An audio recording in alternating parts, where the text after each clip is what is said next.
অভির কথা শুনে দিশা রেগে আগুন হয়ে গেল। ওর ইচ্ছে করছে অভিকে মাথায় তুলে আছাড় মারতে। কোথায় অভি ওর রাগ ভাঙাবে তা না, উল্টে আবার ওকে নিয়ে আবার মজা করছে। দিশা রেগে নিজের থেকে অভিকে দূরে সরানোর চেষ্টা করতে করতে বলল, আমি লাইফে এত মানুষ দেখেছি, তো আপনার মতো খারাপ মানুষ একটাও দেখিনি। আপনি জঘন্যের থেকেও জঘন্যতম একটা মানুষ। ইউ নো হোয়াট, আমিও লাইফে একটা ভুল করে ফেলেছি। আপনার সাথে যেদিন আমার প্রথম দেখা হয়েছিল, সেদিন আপনার পায়ে গাড়ি না দিয়ে ধাক্কা দিয়ে যদি আপনাকে গাড়িটা নিচে চাপা দিতাম, তাহলে আজকে আমাকে আর এই দিনটা দেখতে হতো না। কথাটা বলে দিশা আরো ছটফট করতে লাগলো।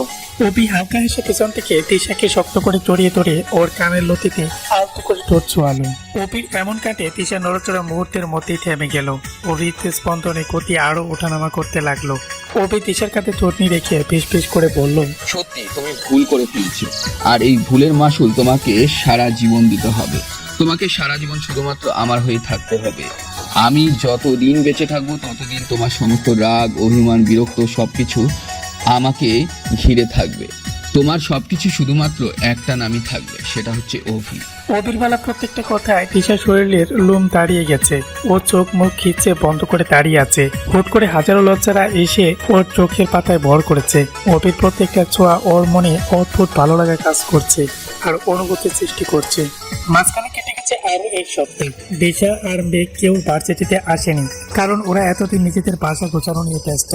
সেই ঘটনার পর থেকে ওরা সবাই হোটেল থেকে চেক আউট করে অভিদের ফার্ম হাউসে উঠেছে। এখন থেকে ওরা সবাই এখানে থাকবে, বিকজ মেঘ আর দিশার সেমিস্টারের ফাইনাল এক্সামের ডেট কাছাকাছি চলে এসেছে। এই জন্য আপাতত ভার্সিটি থেকে ট্রান্সফার নেওয়া সম্ভব না। তাই আজম রহমান সিদ্ধান্ত নিয়েছেন ওদের পরীক্ষা শেষ হওয়ার অবধি ওনারা বাংলাদেশে থাকবেন। এক্সাম শেষ হওয়ার পর ওদের ট্রান্সফার সার্টিফিকেট নিয়ে ওনারা আবার ইউরোপে ফিরে যাবেন সন্ধ্যা 7টা। মেঘের মন খারাপ থেকে আজম রহমান ওকে নিয়ে বাইরে ঘুরতে আসলেন। আজম রহমান বেশ ভালো করে খেয়াল করেছেন এখানে আসার পর থেকে ও তেমন চুপচাপ দেখা যাচ্ছে। অবশ্য এতদিন ওর উপর দিয়ে যা গিয়েছে তাতে এরকমটা হওয়াটাই স্বাভাবিক, কিন্তু মেয়ে এমন চুপচাপ থাকাটা উনি একদমই মেনে নিতে পারছেন না। তাই যথামতো নিজের সাধ্যমতো মেয়েকে আবার আগের মতন স্বাভাবিক করার চেষ্টা করছে। ফার্ম হাউস থেকে বের হয়ে বেশ কিছুক্ষণ ড্রাইভ করার পর আজম রহমানের গাড়ি এসে থামলো একটা রেস্টুরেন্টের সামনে। মেঘ জানালা দিয়ে এক পলক বাইরের দিকে তাকিয়ে আজম রহমানকে উদ্দেশ্য করে বললেন, বাবাই, আমার এখন ভালো লাগছে না, আমি কিছুই খাবো না। তুমি ভেতরে যাও, আমি এখানে বসে থাকি প্লিজ। ওর কথা শেষ হতেই পিছনে গাড়ি থেকে একজন গার্ড এসে আজম রহমানের সাইডের দরজাটা খুলে দিল। উনি গাড়ি থেকে নামতে নামতে বললেন, একদমই না, তুমি আমার সাথে ভেতরে যাবে, আর খেতে ইচ্ছে না করলে বসে বসে আমার খাওয়া দেখবে। আসো, গাড়ি থেকে বের হও। রেস্টুরেন্টে এসে আজম রহমান একটি কফির অর্ডার দিলেন। মেঘ কিছু না বলে চুপটি মেরে ওনার পাশে বসে রইলেন। আজম রহমান মেঘকে কিছু বলতে যাবে, তার আগে ওনার ফোনে একটা কল আসলো। উনি পকেট থেকে ফোনটা রিসিভ করে রেস্টুরেন্টের একটা সাইডে চলে গেলেন। তারপর কথা বলা শেষ করে মেঘ কাছে এসে ব্যস্ত কণ্ঠে বললেন, মামুনি, আমাকে এখনই যেতে হবে। আমাদের কোম্পানির যে ব্রাঞ্চটা এখানে আছে সেখানে ডিলের একটা পেপার নিয়ে কিছু প্রবলেম হয়েছে। আমি ওখানে এখন না গেলে বড় কোনো গন্ডগোল হয়ে যাবে। তাই আমি এখন অফিসের দিকে যাচ্ছি, আর গার্ডদের বলে যাচ্ছি ওরা তোমাকে সেফলি বাসায় পৌঁছে দিবে। কথাটা বলে আজম রহমান আর 1 মিনিটও দাঁড়ালেন না, দ্রুত পায়ে রেস্টুরেন্ট থেকে বের হয়ে গেলেন। মেঘ আজম রহমানের দিকে পাতলেসিন ভাবে তাকিয়ে থেকে একটা দীর্ঘ নিঃশ্বাস ফেললো। ওর কাছে এই বিষয়টা খুবই নর্মাল, কারণ আজম রহমান সবসময় এরকমই করেন। প্রথমে ওকে নিয়ে বাইরে ঘুরতে আসে, তারপর কাজে অন্য একটা জরুরি ফোন পেলে সবকিছু বলে গিয়ে কাজের জায়গায় চলে যায়, আর ও গার্ডদের সাথে বাড়ি ফিরে যায়। মেঘের এসব ভাবনার মধ্যে কেউ একজন ওর সামনে এসে চেয়ারটায় বসে পড়লো। ও চোখ তুলে তাকালো সামনে বসে থাকা ব্যক্তিটার দিকে। ব্যক্তিটার চেহারার দিকে তাকাতে মেঘ ভ্রু কুঁচকালো, কারণ ওর সামনে আহান বসে আছে। আহান ব্ল্যাক একটা ট্রাউজার আর হোয়াইট টি শার্ট পরে আছে। ওকে দেখে বোঝা যাচ্ছে বাসায় যেগুলো পড়া ছিল সেগুলো পরে এখানে চলে এসেছে। ওর চুলগুলো একদম কুচকো কুচকো হয়ে কপালে পড়ে আছে, চেহারা বিষণ্ণতার ছাপ। আহানের মতো পরিপাটি একটা ছেলে এমন অগোছালো অবস্থাতে মেঘ বেশ অবাক হলো। আহান এক দৃষ্টিতে কিছুক্ষণ মেঘের দিকে তাকিয়ে থেকে স্বাভাবিকভাবে বলল, এতদিন ধরে ভার্সিটিতে আসোনি কেন? আর ফোন কোথায় তোমার? বন্ধ করে রেখেছো কেন? কথাটা আহান স্বাভাবিকভাবে বললেও মেঘ ওর চোখে মুখে চিন্তার চাপটা স্পষ্ট বুঝতে পেল। কিন্তু সেসবে মেঘ পাত্তা না দিয়ে বেশ কাটা কাটা কণ্ঠে বলল, বাসায় কাজ ছিল তাই ইউনিভার্সিটিতে যাইনি। আর ফোনে তেমন কোনো বিশেষ কাজ নেই, তাই বন্ধ করে ওয়ার্ড্রপে রেখে দিয়েছি। মেঘের এবং গাছের জবাব শুনে আর ভীষণ রাগ লাগলো, তবে ও সেটা বাইরে প্রকাশ করলো না, কারণ আগে থেকে এমনিতে সবকিছু বিক্রি আছে। তাই আপাতত মেঘকে ভয় দেখানোর কোনো ইচ্ছেই ওর নেই। আর ফুস করে একটা নিঃশ্বাস ফেলে বলল, বুঝলাম, বাট ফোনটা কি ওয়ার্ড্রোবে তুলে রাখার জিনিস? ওটা কি তুমি ওয়ার্ড্রোব সাজানোর জন্য কিনেছো নাকি? আর এই কথা শুনে মেঘ চিবিয়ে চিবিয়ে বলল, হ্যাঁ, ওটা ওয়ার্ড্রোব সাজানোর জন্যই কিনেছি। আসলে আমার কাছে ওয়ার্ড্রোব সাজানোর মতো কোনো শোপিস নেই, তো তাই ফোনটা অফ করে সবকিছু জায়গায় রেখে দিয়েছি। মেঘের কথা শুনে আহানের এবার হাসি পেল। ও ঠোঁট চেপে মুচকি হেসে মেঘকে উদ্দেশ্য করে বলল, ভালোই করেছো। এবার বলো কি খাবে? আমার কিন্তু ভীষণ খিদে পেয়েছে। মেঘ বসা থেকে দাঁড়িয়ে গিয়ে বলল, খিদে লাগলে খেয়ে নিন, আমি এখন বাসায় যাবো, বাই। কথাটা বলে মেঘ রিসেপশনে এসে আবারও কিছু খাবার অর্ডার দিল। তারপর বিলটা দিয়ে রিসেপশনে বসে থাকা ছেলেটিকে উদ্দেশ্য করে বলল, রেস্টুরেন্টের বাইরে ছোট ছোট কয়েকটা ছেলে মেয়েকে রাস্তার পাশে বসে থাকতে দেখলাম। খাবারগুলো পার্সেল করে আপনাদের কোনো স্টাফকে দিয়ে ওদেরকে দিয়ে আসবেন। কথাটা বলে মেঘ দ্রুত পা ফেলে রেস্টুরেন্ট থেকে বেরিয়ে গেল। রিসেপশনের ছেলেটা মেঘের যাওয়ার দিকে অবাক দৃষ্টিতে তাকিয়ে রইল। আজকাল 2 টাকার উপরে মানুষ যাদের ভিক্ষা দিতে চায় না, তাদের জন্য এই বাচ্চা মেয়েটা কত অনায়াসে এতগুলো টাকার খাবার অর্ডার করে চলে গেল। কথাটা ভাবতে ভাবতে ছেলেটা বিড়বিড় করে বলল, এদের মতো কিছু মানুষের জন্যই হয়তো এখনো মনুষ্যত্ব নামের জিনিসটা বেঁচে আছে, নইলে মানুষ আর জানোয়ারের মধ্যে কোনো পার্থক্য থাকতো না। মেঘ রেস্টুরেন্ট থেকে বাইরে এসে গাড়িতে ওঠার জন্য এগিয়ে যাচ্ছিল, কিন্তু কয়েক পা এগিয়ে যেতে ওর পেছন থেকে কেউ একজন এসে ওর মুখ চেপে ধরে অন্য একটা গাড়িতে টেনে তুলে নিল। গাড়িতে ওঠানোর সাথে সাথে গাড়িটা সাহস করে টান দিয়ে চলে গেল। মেঘ একটা চিৎকার দেওয়ার সুযোগটাও পেল না। ও লোকটা থেকে ছাড়া পাওয়ার জন্য ছটফট করতে লাগলো। ওকে এতটা ছটফট করতে দেখে লোকটা ওর মুখ থেকে হাত ছড়িয়ে ফেললো। মেঘ বুকে হাত দিয়ে জোরে জোরে কয়েকটা নিঃশ্বাস নিয়ে নিজেকে স্বাভাবিক করে পাশে থাকা ব্যক্তিটির দিকে তাকালো। তাকাতেই ও 440 ভোল্টে একটা শর্ট খেলো, কারণ ব্যক্তিটা আর কেউ না, আহান। আহানের ঠোঁটের কোণে মৃত পাকা হাসি। মেঘ রাগী কণ্ঠে চিল্লিয়ে বলল, এটা কোন ধরনের অসভ্যতা? আপনি জোর করে কেন এইভাবে আমাকে নিয়ে আসলেন? আহান স্বাভাবিকভাবে বলল, কারণ ভালোভাবে বললে তুমি কিছুতেই আমার সাথে আসতে না। তাই বলে আপনি কিডন্যাপারদের মতো আমাকে এভাবে টেনে হিচড়ে নিয়ে আসবেন? বাবাই যদি এসব জানতে পারে তাহলে কতটা রেগে যাবে একবার ভাবতে পেরেছেন? আহান ডন্ট কেয়ার একটা ভাব নিয়ে বলল, তোমার বাবাই রেগে গেলে আমার কি? আমি কি তাকে ভয় পাই নাকি? আহানের কথা শুনে মেঘের মেজাজটা আরো খারাপ হয়ে গেল। কিন্তু এই মুহূর্তে আহানের সাথে ঝগড়া করার বিন্দু মাত্র ইচ্ছে ওর নেই, কারণ আজম রহমান সবটা জানার আগে যত দ্রুত সম্ভব এখান থেকে ফিরতে হবে, না হলে খুব বড়সড় একটা গন্ডগোল হয়ে যাবে। সেটা ও ভালো করে বুঝতে পারছে। মেঘ ব্যস্ত কণ্ঠে আহানকে উদ্দেশ্য করে বলল, গাড়ি থামান প্লিজ, আমি বাসায় যাব। আহান এতক্ষণ সামনের দিকে তাকিয়ে মেঘের সাথে কথা বলছিল। এইবার মেঘের কথা শুনে গাড় করিয়ে ওর দিকে তাকালো, তারপর বলল, এত কাঠখড় পড়িয়ে তোমাকে এখানে নিয়ে আসলাম কি বাসায় যেতে দেওয়ার জন্যে? চুপচাপ এখানে বসে থাকো, সময় হলে আমি নিজেই তোমাকে তোমার বাসার সামনে নামিয়ে দিয়ে আসবো। দেখুন, এবার কিন্তু বাড়াবাড়ি হয়ে যাচ্ছে বলে দিলাম। ভালোই ভালোই আমাকে যেতে দিন, না হলে আমার বাবাই এসব জানতে পারলে ব্যাপারটা আপনার জন্য মোটেও সুবিধাজনক হবে না। মেঘের কথা শেষ হতে আহান ধমকে সুরে বলল, শাট আপ মেঘ, বাড়াবাড়ি আমি করছি না, বাড়াবাড়িটা তোমার বাবাই করছে। তোমার কাছে মামনিকে দোষী বানিয়ে দিয়ে নিজে ভালো সাজছে। তোমাকে শুধু এটা বলা হয়েছে যে তোমার মা তোমাকে ছেড়ে চলে গেছে, কিন্তু কেন ছেড়ে চলে গেছে সেই কারণটা কি তুমি আদৌ জানো? না, জানি না, আর জানতেও চাই না। আমাকে আমার বাবাই যতটুকু বলেছে আমার শুধু ততটুকু জানলেই হবে। এর বেশি কিছু জানার আগ্রহ আমার একদমই নেই। আগ্রহ নেই বললে তো হবে না মেঘ। তুমি নিজের মাকে এভাবে ভুল বুঝে উল্টাপাল্টা ব্লেম করতে পারো না। একতরফা কথা শুনে কাউকে বিচার করাটা অন্যায়। আহানের কথা শেষ হতে চাঁদালো কণ্ঠে বলল, খবরদার, ওই মহিলাকে ভুলেও আমার মা বলবেন না। উনি আমার কেউ হন না, আমি জীবনে কোনোদিন ওনার নামটাও শুনতে চাই না।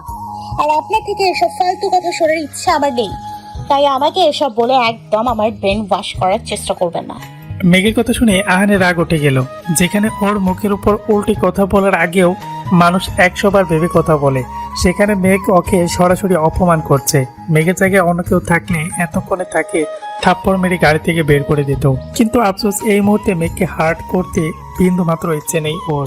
মেঘ স্পষ্ট খেয়াল করলো আহারের রাগে পুরোটা লাল টমেটোর মতো হয়ে গেছে, কিন্তু মেঘ সেদিকে পাত্তা দিল না। আহার সোজা হয়ে বসে সামনের দিকে তাকিয়ে গাড়ির ফ্রন্ট সিটের পিছনে একটা পাঞ্চ করলো। তারপর সিটের উপর থেকে পানির বোতল হাতে নিয়ে টক টক করে পুরো বোতলের পানিটা শেষ করে ফেললো। মেঘ চোখ ছোট ছোট করে আহানের কাণ্ড দেখছে। আহান পানির বোতলটা সাইডে রেখে আবারও মেঘের দিকে করে বসলো। তারপর নরম সুরে বলল, ওকে ফাইন, আমি তোমাকে মামুনির বিষয়ে একদম কোনো কথা বলবো না, কিন্তু তার আগে তুমি আমাকে এটা বলো যে তুমি যার নামটাও শুনতে চাও না তার সাথে দেখা করার জন্যে তুমি বাংলাদেশে এসেছো কেন, তাও আবার নিজের বাবাকে না জানিয়ে? সেটা নিশ্চয়ই আমি আপনাকে বলতে বাধ্য নই। আহান একটা দীর্ঘ শ্বাস ফেলে বলল, ওকে, কোনো ব্যাপার না, তোমাকে কিছু শুনতেও হবে না আর বলতেও হবে না, আমি নিজেই সবটা খুঁজে বের করতে পারবো। হয়তো একটু সময় লাগবে, বাট সবটা জেনে যাব। মেঘ বেঞ্চি কেটে বলল, যতটা সহজভাবে বলছেন সবকিছু বের করা এতটাও সহজ না, তাই বলছি এসবের পেছনে অযথা মাথা ঘামিয়ে নিজের সময় নষ্ট করবেন না। তার চেয়ে এসবের থেকে দূরে থাকাটাই আপনার জন্য ভালো হবে। মেঘের কথা শেষ হতেই আহান মেঘের দিকে কিছুটা চোখে ও নাক টেনে দিয়ে বলল, সেসব নিয়ে তোমাকে ভাবতে হবে না পুচকি, তুমি নিজেকে নিয়ে ভাবো। আমি কোনোটাতে মাথা ঘামাবো আর কোনটাতে ঘামাবো না সেটা না হয় আমি নিজেই বুঝে নেব। এসব ভেবে তোমার ছোট্ট মাথায় এত জোর দেওয়ার কোনো প্রয়োজন নেই। মেঘ নাক চেপে ধরে আহানের দিকে রাগে চোখে তাকিয়ে আছে। একে তো আহান ওর নাক টেপে দিয়েছে, তার উপর ওকে পুস্কি বলে ডাকছে। আহানের মুখে পুস্কি ডাকটা শুনে মেঘের নিজেকে কেমন যেন বাচ্চা বাচ্চা টাইপের মনে হচ্ছে। আহান মেঘের রাগে ফেসটার দিকে তাকিয়ে পিক করে হেসে দিল। তারপর নিজের হাত দিয়ে আলতু করে মেঘের দোকালে টেপে দিয়ে বলল, তুমি জানো রেগে গেলে তোমাকে একদম কিউট বাচ্চাদের মতো লাগে। ছোটবেলায় যখন তুমি রেগে ঠোঁট ফুলিয়ে বসে থাকতে তখন আমি জোরে তোমার গাল টিপে দিতাম আর তুমি ব্যথায় ভ্যা ভ্যা করে কেঁদে দিতে। আর তারপর যখন তোমার কান্না থামানোর জন্যে তোমাকে কোলে নিতে চাইতাম তখন তুমি দৌড়ে পালাতে। কথাটা বলে আহান আবারও ঠোঁট চেপে হাসলো আর মেঘ নিচের গালে হাত দিয়ে কাঁদু কাঁদু ফেস করে বলল, রাত 10:30। ফুটপাতে খাবার এনে মিহিরের রুমের দরজার সামনে এসে দাঁড়ালো সাইফা। তারপর ডুপ্লিকেট চাবি দিয়ে দরজা খুলে পা টিপে টিপে রুমের ভেতরে প্রবেশ করলো। দেখলো রুমের মধ্যে কেউ নেই। ওয়াশরুম থেকে পানি পড়ার শব্দ আসছে। সাইফা বুঝলো মিহির ওয়াশরুমে আছে। ও একটা স্বস্তির নিঃশ্বাস ফেলে ফুড ট্রলি থেকে খাবারের প্লেটগুলো টি টেবিলের উপর রেখে বাইরে যাওয়ার জন্য দরজার দিকে পা বাড়ালো। দু কদম এগোতে মিহির পেছন থেকে বলে উঠলো, তুই আমার রুমে কি করছিস? মেয়ের প্রশ্ন শুনে সাইফার কলিজার মধ্যে তক করে উঠলো। ও যে ভয়টা পাচ্ছিল ঠিক সেটাই হলো। সাইফাকে চুপ করে দাঁড়িয়ে থাকতে দেখে মিহির এগিয়ে এসে ওর সামনে দাঁড়ালো। তারপর প্রকুশকে বলল, কিরে এভাবে স্ট্যাচু হয়ে দাঁড়িয়ে আছিস কেন? কিছু জিজ্ঞাসা করছি তো, আমার রুমে কেন আসিস আর ভিতরে ঢুকলেই বা কি করে? মেয়ের প্রশ্ন শুনে সাইফা গলা শুকিয়ে গেল। ও স্বপ্ন ঢোকিলে বলল, লাস্ট এক সপ্তাহ ধরে তুমি নাকি ফুপিমনির সাথে কথা বলছো না, আর বাসার কোনো খাবারও খাচ্ছ না, সারাক্ষণ শুধু বাইরে বাইরে ঘুরে বেড়াচ্ছ, তাই আমি তোমার খাবারটা রুমে নিয়ে আসলাম। সাইফার কথা শেষ হতে মিহির ওর দিকে এগিয়ে গিয়ে ওর গাল শক্ত করে চেপে ধরে বলল, কেন এসেছিস? আমি কি তোকে খাবার নিয়ে আসতে বলেছি? মিহির এত জোরে গাল টিপে ধরায় ব্যথায় সাইফার চোখের কোণে পানি চেক করতে লাগলো। ও তো হাত দিয়ে টেনে গাল থেকে মিহিরে হাত সরানোর চেষ্টা করলো, কিন্তু মিহিরের শক্তির সাথে ও পেরে উঠলো না। তাই ও অসহায় দৃষ্টিতে মিহিরের দিকে তাকিয়ে বলল, এভাবে প্রত্যেক বেলা বাইরের খাবার খেলে তোমার শরীর খারাপ করবে, তাই ভাবলাম রুমের মধ্যে খাবারটা রেখে গেলে তুমি হয়তো খেয়ে নেবে, তার জন্য খাবারটা এখানে নিয়ে আসলাম। সাইফার কথা শেষ হতে মিহির দাঁতে দাঁত চেপে বলল, আমার ব্যাপার নিয়ে তোকে এত নাক গলাতে কে বলেছে? মনে হচ্ছে অনেক দিন পর্যন্ত তোকে চড় থাপ্পড় কিছু দেওয়া হয় না, তাই যতদিন যাচ্ছে তোর সাহস একটু বেশি বেড়ে গেছে, তাই না? সমস্যা নেই, কানের নিচে কয়েকটা পড়লেই সব সাহস জানালা দিয়ে ফুস করে পালিয়ে যাবে। কথাটা বলে মিহির চটকা মেরে সাইফার গাল থেকে নিজের হাতটা সরিয়ে ফেললো। এতে সাইফা দু কদম পিছিয়ে গেল। মিহির ওর দিকে কিছুটা এগিয়ে এসে দপ করে ওর হাতটা ধরলো। তারপর হাত ধরে টানতে টানতে ওকে দরজার কাছে নিয়ে এসে ধাক্কা মেরে রুম থেকে বাইরে বের করে দিল। ধাক্কা খেয়ে সাইফা পড়ে যেতে নিয়েও আবার নিজেকে সামলে নিল। মিহির হুমকি জোরে বলল, ভবিষ্যতে কখনো যদি দেখেছি আমার পারমিশন না নিয়ে তুই আমার রুমে প্রবেশ করেছিস, তাহলে তোর ঠ্যাং দুটো ভেঙে আমি তোর বাবা মাকে পার্সেল করে দেব, কথাটা মনে থাকে যেন। কথাটা বলে মিহির ঠাস করে রুমের দরজাটা বন্ধ করে দিল। সাইফা হাত দিয়ে চোখের কোণে জমে থাকা পানিটুকু মুছে নিয়ে বিড় করে পড়ল, শালা খারুস, তোর মতো বজ্জাতের রুমে আমি কেন? আমার জুতোও প্রবেশ করবে না। কথাটা বলে সাইফা হন হন করে নিতে চলে গেল আর মিহির এদিকে টপ করে বিছানা শুয়ে পড়লো। চারপাশে সবকিছু প্রচন্ড রকম অসহ্য লাগছে ওর। যেদিন থেকে জানতে পেরেছে মায়া আসল মেঘ, সেদিন থেকে ওর নিজের প্রতি নিজেরই খুব ঘৃণা হচ্ছে। মিহির এটা ভেবে পাচ্ছে না যে মেঘ এতটা কাছে থাকা সত্ত্বেও কিভাবে চিনতে পারলো না সে, আর ওর মা সে নিজের মেয়েকেই তো চিনতে পারলো না, উল্টো অন্য একটা মেয়েকে এতদিন পর্যন্ত নিজের মেয়ে ভেবে বসেছিল। তার উপর সেদিন এতগুলো লোকের মধ্যে বসে কিছু না জেনে কিছু না বুঝে মেঘে গালে হাত তুললো, আর ওরা দাঁড়িয়ে দাঁড়িয়ে নীরব দর্শকের মতো সবটা দেখা ছাড়া আর কিছু করতে পারলো না। মিহির ওর মাথার চুলগুলো শক্ত করে হাত দিয়ে মুষ্টিবদ্ধ করে নিল, তারপর শোয়া থেকে উঠে বসে তো হাত দিয়ে মাথা চেপে ধরে হাও মাও করে কেঁদে দিল। কাঁদতে কাঁদতে একা একাই বলে উঠলো, সরি রে, আই এম ভেরি সরি। সমস্ত বিপদ থেকে তোকে সবসময় আগলে রাখার দায়িত্বটা তো আমারই ছিল, কিন্তু উল্টে আমি তোকে সবচেয়ে বেশি আঘাত করেছি। তোকে আমি অনেকটা কষ্ট দিয়েছি। এখন আমি কোন মুখে তোর কাছে ক্ষমা চাইতে যাব? আমি নিজে তো নিজেকে ক্ষমা করতে পারছি না বনু। কথাটা বলে মিহির আবারও জোরে কেঁদে দিল। ভার্সিটির ক্যাম্পাসের এক সাইডে দাঁড়িয়ে আছে মিহির, আহির সহ ওর অন্য বন্ধুরা আড্ডা দিচ্ছিল। আজকে প্রায় এক সপ্তাহ পর আহির মিহির ভার্সিটিতে এসেছে। ইচ্ছা করে আসেনি, বন্ধুদের জোড়াজুড়িতে বাধ্য হয়ে আসতে হয়েছে। বন্ধুদের সাথে টুকটাক কিছু কথা বলে মিহির বাইকের উপর বসে ফোন স্ক্রল করছিল। তখনই পাশ থেকে অনেক ফ্রেন্ড বলে উঠলো, গাইস দেখতো, এটা মায়া না? হ্যাঁ, মায়ের মতোই তো লাগছে, বাট এতটা চেঞ্জ কিভাবে? ছেলেটার কথা শুনে মিহির ফোন থেকে চোখ সরিয়ে গেটের দিকে তাকালো। তাকাতেই ওর চোখ রসগোল্লার মতো বড় বড় হয়ে গেল। মিহিরকে এভাবে অবাক হয়ে তাকাতে দেখে আহিরও সেদিকে তাকালো। তাকাতে ও শর্ট খেয়ে দাঁড়িয়ে রইলো। মেঘ গেটের সামনে দাঁড়িয়ে দুজন গার্ডের সাথে কথা বলছে। ও হালকা পিঙ্ক কালারে কুর্তি আর লেগিংস পরে আছে। লেগিংসের সাথে ম্যাচিং করে মাথায় হোয়াইট কালারে হিজাব পরা, আর ওনাটা কাঁধের এক সাইডে ফেলে রেখেছে। আগের মতো চোখে মোটা প্রেমের চশমা নেই, চেহারার সেই ইনোসেন্ট ভাবটাও আর নেই। ড্রেসের সাথে সাথে ফেসের ইনোসেন্ট ভাবটা কেটে গিয়ে অ্যাডাল্টের একটা ভাব চলে এসেছে। আহির অবাক কণ্ঠে মেয়েকে উদ্দেশ্য করে বলল, ভাইরে, এই শাকটা খাওয়ার মনে হয় বাকি ছিল। ভবিষ্যতে আমাদের জন্য আরো যে কি কি অপেক্ষা করছে সেটা একমাত্র আল্লাহই জানে।